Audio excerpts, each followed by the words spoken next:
folks, I want to welcome you to the midweek roundtable. I'm here with my usual co-host and my usual troublemaker in crime, partner in crime, so to speak, Jeff Zinaneri. How are you, Jeff? Good to have you here and good to speak to you. Great to be with you, Roger. So tell me, what are you seeing? I know that the FOMC is coming out in just a bit. What's on your mind today? What are you looking at? What are the threats, the possibilities, the opportunities? What's going on? So we talked about this earlier in the week on Monday. It's priced for perfection from the Fed. We know they're not going to raise rates till 2023 at the earliest. I think people are looking now for the extra stuff, the goodies that we don't know about. Are you going to start a equity purchase program, or are you, they want to see the creativity in supporting asset prices, because right now asset prices are a bit frothy when they commence these situations. They're usually doing it out of necessity to support the market. But it's hard to make the argument that you're supporting the market at all-time highs. That's the part that's so disconnected about this. You talk about 2008, you talk about where we were in March. Those are such different scenarios than we're sitting here in September, Roger. I mean, we're sitting here with stocks where S&P is, in over mid-20s on a PE, which is rich. It's expensive by historical PE standards. You have pockets of the market that are uber expensive. Sorry to use that word. So it's hard for them to use that to validate it. But however, they know if they take their foot off the gas, you could see things unwind pretty quick. So they're kind of in a pickle. What do you think? Well, it's interesting that you mentioned the Fed and the movement of the Fed. I was just thinking the last rate drop that the Fed did prior to COVID, interest rates didn't even respond. Right. And I remember thinking to myself, they're really putting themselves in a corner because and the reason why you reminded me of that is because the markets were near all-time highs as well. And I remembered probably some of the people here who follow me will remember I was going nuts. I was like, why are they doing this? Why don't they wait for a little shake, a little pull down? Yeah, you wanted them to keep some dry powder for when they needed it because it had no effect. I know. Exactly. I remember thinking the exact same thing. Yeah, they made 3 moves, and then we had the COVID-19, and then everything got shaken out. But I remember those 3 moves. The first time, the bond market responded. The second time, the bond market and the stock market responded less. The third time, it was like half of one day. It was just nothing. Yeah. And I remember you reminded me that because you were talking about the relationship between stocks making new highs, which is exactly what was going on over there. So I agree with you, and you're very right. And this is not the first time they're doing it. They did this before COVID. They didn't learn their lesson, and they're doing it again. So one thing that's interesting, I was listening to Stan Druckenmiller last week, the guy who used to run money with Soros, and he's really intelligent dude. He said, I don't know if there's going to be inflation because the Fed's new mandate is they want to run north of 2% inflation, right? But he goes, I think the risk of having like out of control inflation has increased. And he goes, I also think the risk of deflation has increased, which is interesting because, people like you and I, we always think in terms of possibilities and probabilities. We don't know exactly how the future is going to unfold. Nobody does. But we like to look at situations that could arise and then the price for the probability of that happening. And so when he said that to me, I'm thinking to myself, the Fed is creating a situation right now, and I think they're probably very scared of deflation, which is why they're skewed to not having a problem with creating that scenario of hyperinflation. For the exact reason you mentioned earlier, it's much easier to deal with rampant inflation by raising rates. You can raise rates to infinity. Much easier to put the brakes on an economy than it is to get an economy out of the mud if you have deflation and you have zero growth like places like Japan have had for 25 years.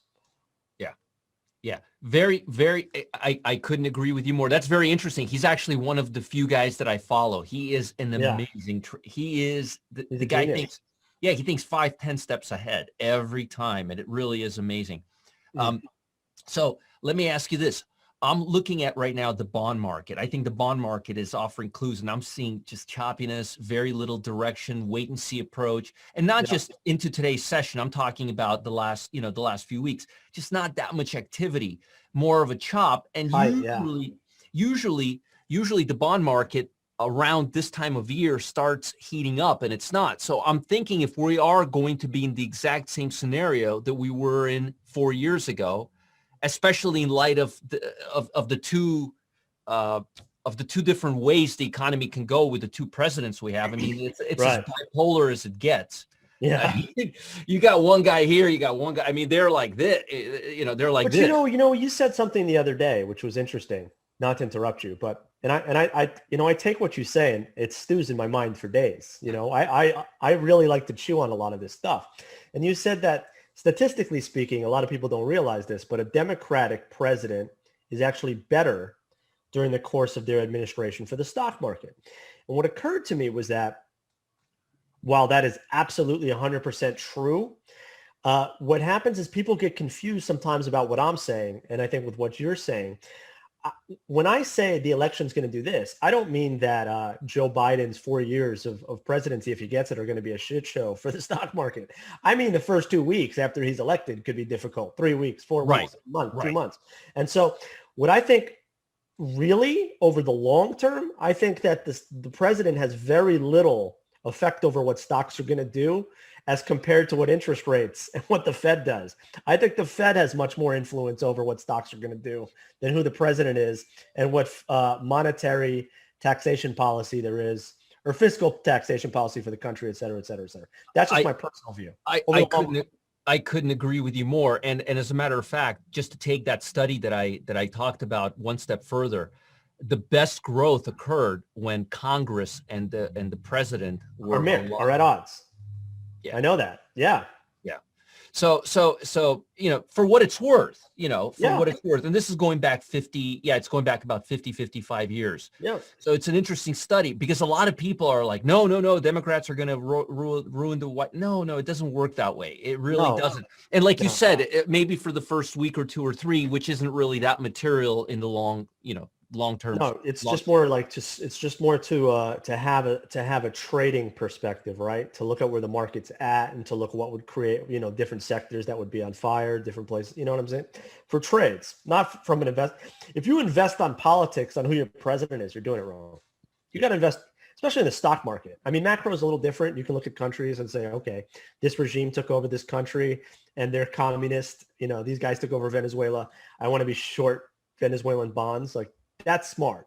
But in the United States, to look at who's going to be the president in the United States and say, oh, I think the S&P should be worth 20% like over the long run, I don't think it really matters. I don't think they have that much effect.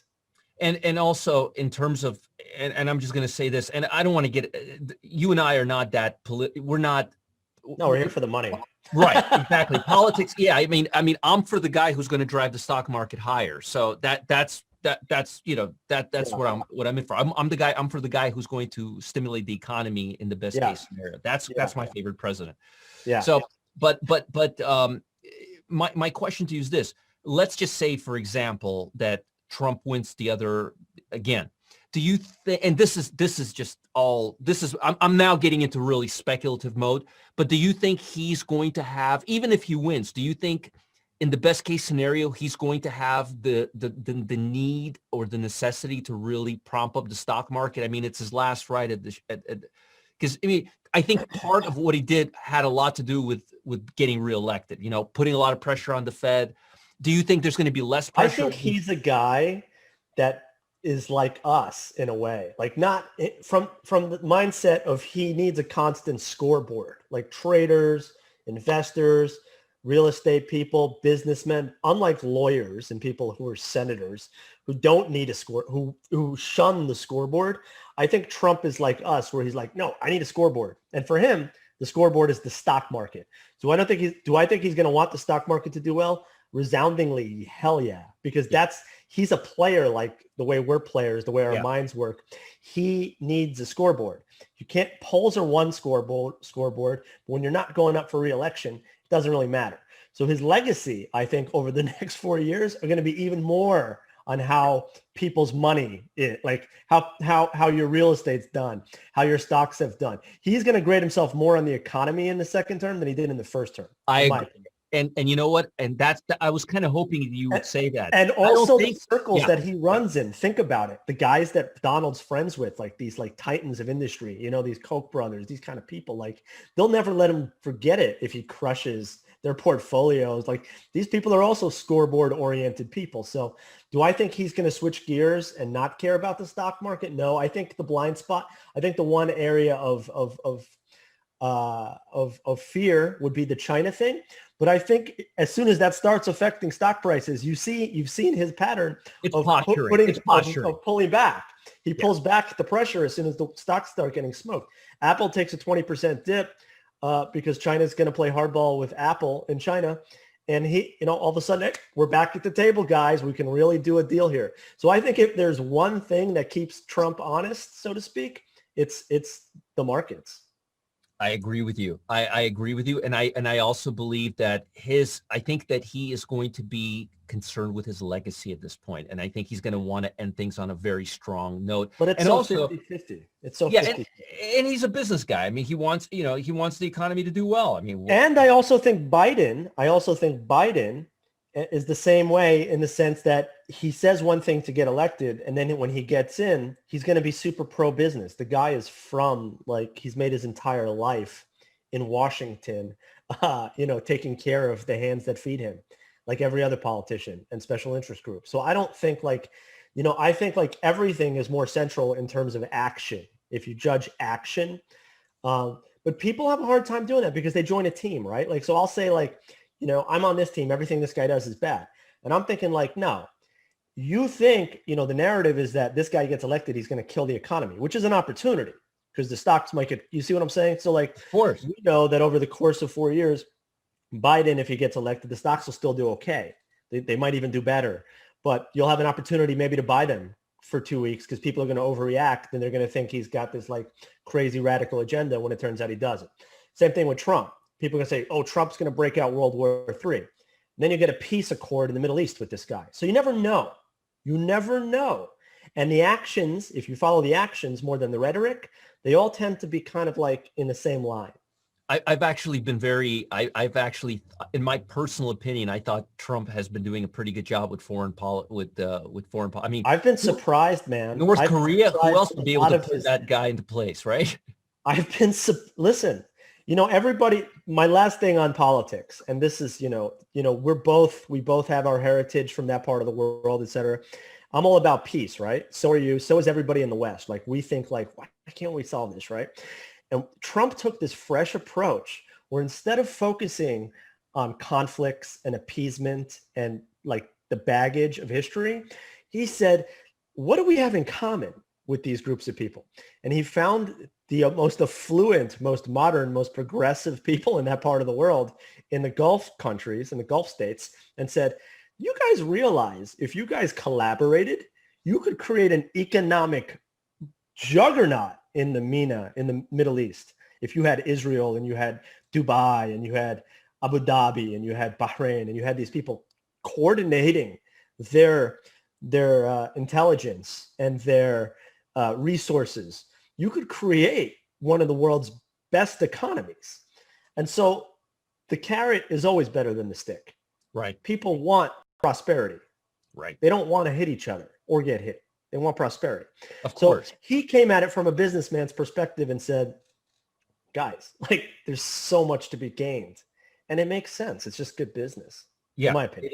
It is. And I agree with you. And I think that that's one of the reasons why I think if he wins, we're going to see a better global economy in the longer term. But again, I'm thinking a few steps maybe too far ahead. Let me ask you this. Let's move to now. What are your predictions between now? Let's see, we're in September, and between now and say mid of October in terms of volatility for the overall stock market, the VIX and so forth. I think we're going to see a couple more swoons like we had a few weeks ago, where you get these sell-offs that they fill the gap on. You get these earth-shattering sell-offs where you question your thesis in the stock. you take a real gut punch, and then it just comes back to where it kind of was. And I think we finish after the election stuff gets resolved and after it's cleaned up. I think we finish really strong at the end of the year. I mean, we're looking at a Fed with their foot on the gas. We're looking at the real economy is kind of doing better than everyone thought it would be at this point in time. Like people thought we'd be at 25% unemployment. We're at 8%. They just came out with retail sales. You, my friend, have nailed it and knocked it out of the ballpark with the whole retail sales thing. People are buying. People are spending. FedEx, another stock you mentioned. There's activity. There's economic activity. So I think because stocks have run too far too fast and we're kind of in that like animal spirits type of territory, you're just going to have big swings. But you got to use those to your advantage rather than getting shaken out. Because, the way institutions, the way Wall Street guys, the way these big prop desks at the big banks think is like, if I can shake people out of this stock, I'm going to get better pricing on it. If I can create a panic through the derivative because I'm just like crushing gamma or something, then I can get a big position at a discount because I feel like this stock's going to be higher by the end of the year, pretty, 75% probability. So, I have subscribers come at me that have good trades on, and then the trade gets hit, and then they say, what do we do? What do we do? And I said, this is where you have to understand the whole thesis and the conviction. And that's why we size smaller, because then we can add here. You can add more. And so I think it's going to be more of the same. I think that directionally we're going to have more of the same. Just buckle up. I don't think we're going to reverse at this point. I could be totally wrong. And it's going to feel like we're reversing in the violence of all the selling off. But I think when it's all cleaned up at the end of 2021, people are going to be like, NASDAQ up 35%, S&P up 15%. What recession? So you think we're going to hold these levels for a bit longer, and the markets will, in the worst case scenario, be choppy, but not too much downside. More volatility and noise, but not much directional bias. If I like to think like this. Okay, so the S&P is up 5-6% here. Yeah. What's more likely, the S&P up 10% or the S&P up 15% or the S&P back down 10%? I think it's more likely that the S&P will be up 15% than down 10%. Especially with the you're right, especially with the retail numbers that are coming out right now and what they're now 20-25% they said today at the surprise end of the year. That is a lot more of a because Roger, that money that pushed all these people up is still there. There's still more of that money. There's still more of that dry powder. These people aren't done. They're not done doing what they want to do. And they're not just going to get moved off the ball. They're causing those shakeouts to get more cheap stock. Like they're not going to flip their thesis at this point on stocks and say, I'm going to go put my head in the sand and just buy cryptocurrency and hope for the best. Let me get granular with you here. What do you think about Tesla for the next month? Whew. Tesla, man, I hate Tesla. We got a lot of people who follow, and I know this is one question that we always get. What about Tesla? So I figured I'd just ask you what you think about Tesla. So Tesla's at what, 440 today? Yeah. Again, let's go back into that probability and possibilities. We were just in the mid 300s. We've never been in the mid 500s. I think it's more probable that we're in the mid 300s than the mid 500s. Yeah. But so slightly more probable, not like 80-20 bet, like 60-40 bet. Do you still believe gold is going to continue moving higher in a smoother fashion, or you think we're going to pause and move and start mimicking the stock market more or less? Gold's been a tricky one for me lately. I had a real nice ride with gold, made some good returns on it from 1,700 to 2,000. Stocks have been really good. The miners have been good, but the problem for gold for me here is I think the dollar has gotten too weak against other currencies too fast. And I think you're going to see a big reversal with a strong dollar. How gold reacts to that, if gold takes that dollar move on the chest, as I like to say, and doesn't go down, you're going to see a big, massive leg up. If gold moves in sympathy with dollar strength or moves with its, because stocks, I think, are going to sell off a little bit with the dollar strength. And if gold moves down with stocks, then we could be in for like a pretty decent sell-off. Yeah, I'm also, in my opinion. Yeah, and I'm also anticipating a little rotation between gold and the U.S. dollar, but I am expecting gold to stay on the. I think gold will have more premium I think gold, no, regardless of where gold will go next year, I think gold will keep us near the current price level, or, near the bullish sentiment till COVID is more or less not a major factor. I think that's going to play in for a while. And according to the World Health Association, COVID is going to be with us till 2022. That was this morning's report. COVID's not going away, man. Has talked influenza gone away? We have had influenza forever. Right. Influenza has not been cured, as No. far as I know. No. And it's not been eradicated. And I don't expect COVID to either. So we just have to wake up to the reality that this is real. And then we have to have a hard, honest conversation about what the actual risks are with it and who they're for. Because right now, and this is disappointing to me, the CDC hasn't given any more forward guidance as the data has become much more concrete that the likelihood that you die or get stricken from it at certain age groups is very minimal. Now, we don't want to keep passing it along, but they have kept this narrative going that it's a death sentence for everyone, when it's simply not. Not if true. You have comorbidities, and if you're old, and if you're of a certain age, it can be a death sentence, and it's far deadlier than influenza. But we need more nuance, because right now it's so binary. It's either it's nothing or it's a death machine. Right. Is somewhere in the middle. And that's where the leadership is kind of failing me from both sides and from the scientists, frankly, because they need to have a much more constructive evaluation with the new information that we have on what's actually happened with this thing. Because it's not going to just go away. Wearing a mask isn't going to make it disappear from the earth. Wearing a mask is going to make it manageable for our medical industry and, save lives. But it's not going to eradicate it. I agree with you.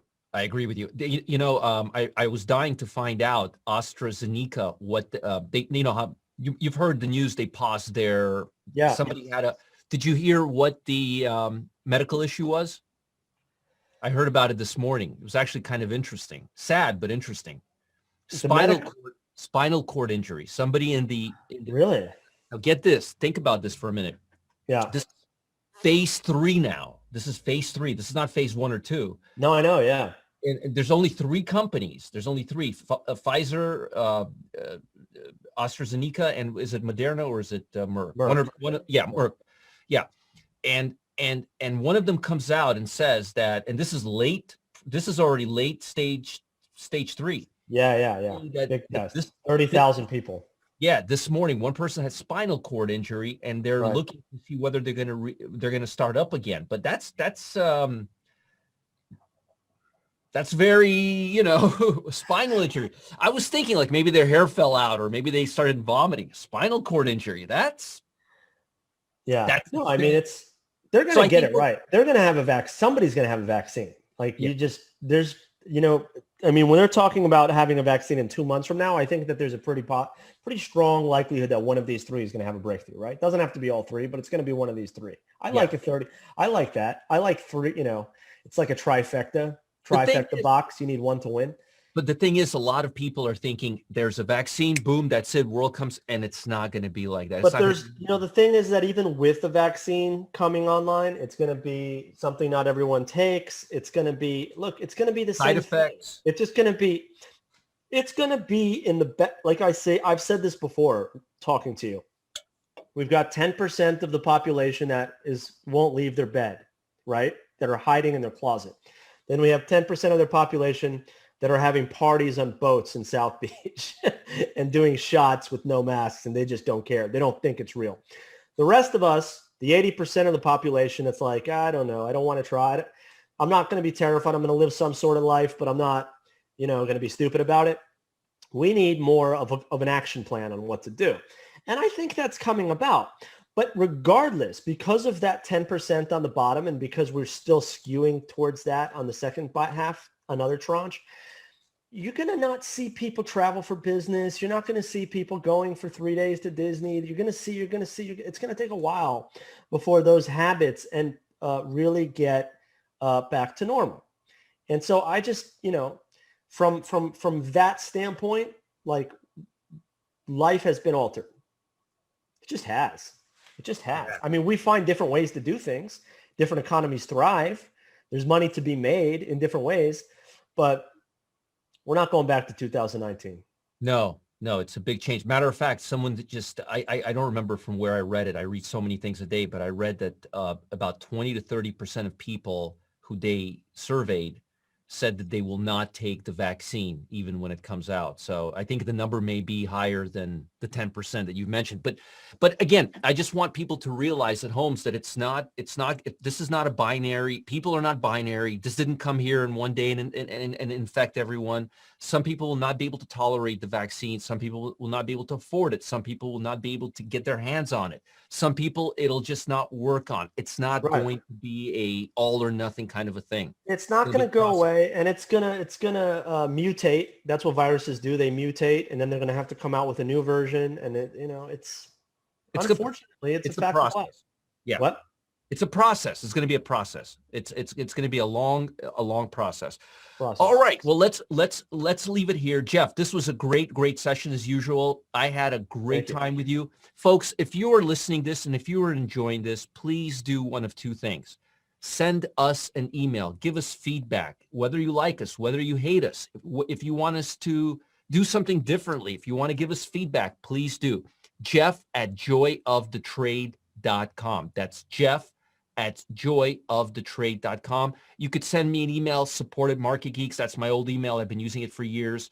Jeff@joyofthetrade.com, support@marketgeeks.com.